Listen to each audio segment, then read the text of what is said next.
Veliki pozdrav svima, ja sam Sarpi, vi ste na kanalu Sarpi TV. Ajmo da odradimo jedan kratki unboxing ovog telefona. Xiaomi 14T Pro stigao na kanal, evo, šta kaže ovdje, Titan Black. Ajmo da ga otvorimo, da vidimo šta ima u ovom telefonu. Kažu da nema više ni punjača, ni ničega. Ajde da recnemo ovu kutiju. Dugo nisam otvorio neki vakum. Ajmo da vidimo šta ima u ovoj kutiji. Mada nije onako tanka kao Samsungova, da se naložimo, delo je normalno. Možda čak i ima punjač, ajde vidimo. Da vidimo šta ima u ovoj kutiji. Hvala Bogu, još imam Samsung S23, ovo snimam Nord 2, tako da imam sa čime da ga poredim vezano za fotografije. Nažalost, evo, u ovoj kutiji ima samo kabel. I to, zanimljivo, nije Type-C s obe strane. Zašto Xiaomi? Imamo ovu maskicu, ovu sivu, što kopiraju od Realme-a u zadnjih godinu dana, što mi se ne sviđa, ali dobro, bolje išta nego ništa. Odmah prebacujem kartice u ovaj telefon i koristim ga narednih para dana. Radimo realnu recenziju ovog telefona. Evo ovako, da vam kažem kakav je moj prvi osjećaj ili dojam, moj trip. Samo da ne pocepam ovu foliju, ide posle naravno na prodaju, da bude što noviji. Aha, znači evo ga, šta kaže ovdje, Leica, optička sočiva, Light Fusion 900 image sensor, AI Experience MediaTek Dimensity 9300 plus, 144 Hz AI display, 120 W žično punjenje, 50 bežično punjenje. Naravno nemam ni žični ni bežični punjač, nažalost neću ga ni kupiti, tako da džabe mu to, sve kad ga nema u kutiji, što se mene tiče, kao i da ga nema. Au, boga mi, posle ultre mogu da kažem, ovo je premium, pravi osjećaj u ruci. Odmah osjetim da je ovo aluminijum, čvrsto, onako, hladno. Evo je antenske linije, znači aluminijumsko je ovaj frame matirano. Pa ja bih rekao staklo. Nisam gledao recenzije, ali pogledajte kako lepo svetluca. Baš mi se sviđa, ajde da ga upalimo, da vidimo ima li života u njemu. Evo ga, pali se, da vidim da će moj Samsung da ga prepozna kad budemo podešavali. Kod mene nema laži, nema prevare, pokazivao sam pre neki dan kako sam prelazio sa S23 na S24 Ultra, da vidimo da li će moj Samsung da odradi uparivanje sa ovim Xiaomijem i da li će to brzinski isto da bude povezano i prebačeno sa jednog na drugi. Ajmo da ispreskačemo ovo sve. Samo stavim pauzu trenutak. Evo, izabrao sam engleski. Evo ga, pojavio se ovaj QR kod.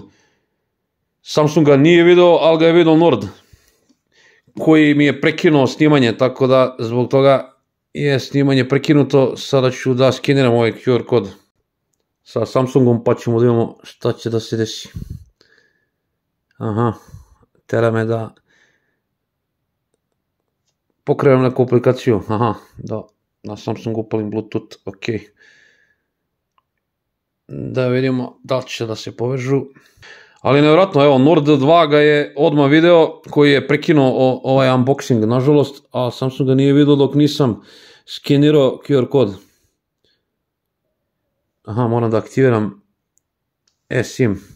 Morat ću da stavim pauzu.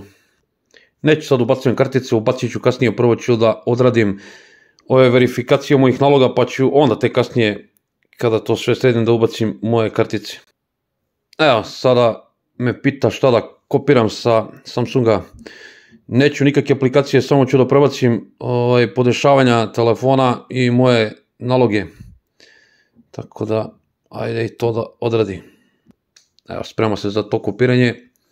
Pogledajte kako na Samsungu lepo piše Continue setup on your Xiaomi 14T Pro.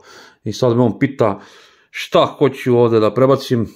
ja ću da odštikliram ovo apps, slike i video zapisi, sve redom. Ostavit ću samo SMS poruke, podešavanja uređaja, istoriju poziva, kontakti i reći ću oko copy. Sad ću on to da prebaci sa jednog na drugi. Tako da, ako se pitate kako to StartPay radi, evo brzinski vam pokazujem kako ja to radim, znači bez laži i prevare, brzinski sve to ide. Kasnije ću da podešavam ovaj otisak prsta i face unlock, to sad neću da radim, znači preskočit ću ovo, idemo ovako, da me podsjeti kasnije, znam da će da me smara žešće za to. Sačekat ću to par minuta da odradi i onda ću odmah da prebacim. Ovdje je malo problematično što imam jednu fizičku SIM karticu i jednu eSIM karticu, to jest eSIM karticu, pa ću morati ovdje da je obrišem, pa probat ću da je ubacim u ovaj Xiaomi, valjda će mi dopustiti, nadam se da neću morati da idem ponovo da se smaram da mi daju ponovo fizičku ovu SIM karticu. Evo to vrlo brzo ide, zato što ne prebacujem nikakve velike fajlove, nikakve slike i video zapise, znači samo one osnovne stvari, a kasnije ja volim na miru da sam instaliram svoje aplikacije koje mi trebaju i ne želim da mi prebaci neke repove sa jednog na drugi, znači zato što nisu isti brend telefona, pa dešavalo mi se ranije kada to radim da neke aplikacije malo zezaju i baguju. Evo završio je, kaže da je prebacio znači kontakte, SMS poruke, podešavanje uređaja i istoriju poziva, znači evo, kažemo dan, znači on će to da pripremi, to traje još neko vreme.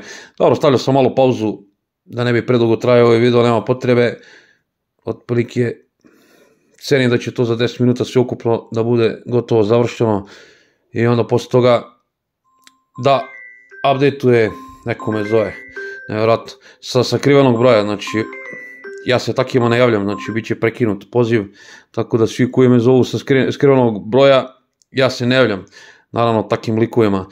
Ne mogu da verujem da kriju broj, a hoće mene da dobiju, pa ne može. Evo ga, priprema se za ulazak u sistem, ispreskakao sam one fontove i što me pitao, imaš 2 koraka. Mogu da vam kažem stvarno ovako bez maskice, delo je premium i jeste premium u ruci, da se nalažemo, ima ove ravne ivice, frame-uje, ravan ekran, mali bezveli, znači jako malo mesla oko ekrana. Vidjet ćemo sutra ako bude sunca, bože zdravlja, da vidimo kako se ovaj ekran vidi na suncu. Ovdje ovaj blok kamera podsjeća me na onaj Poco F6 Pro koji sam radio skoro, mada ovdje mi to lepše deluje da se nalažemo. Nemam sad uporedim, ali evo ga, ulazimo. Šta kaže, da, imam i update da odradim, nećemo to sada radimo, neka on radi update, mora se nakačim. Tako da, u stvari, nema šta. Pošto su podešavanja sistema prebačena sve, znači ne moram čak da ubacujem ni lozinku za moj Wi-Fi, tako da će to automatski dodati. Evo pogledajte kako ja to radim brzinski, pogledajte znači kako sam ja prebacio brzinski sa mog Samsunga na ovaj Xiaomi, znači on je već krenuo da downloade novu verziju HyperOS-a, evo šta kaže 1.07.0, 5.8 GB, jako zanimljivo.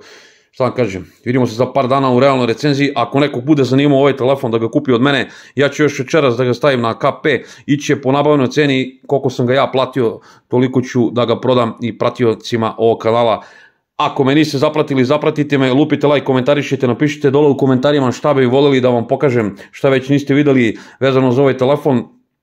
Podelite ovaj video, tako pomožete rad moga kanala, vidimo se za par dana, pozdrav!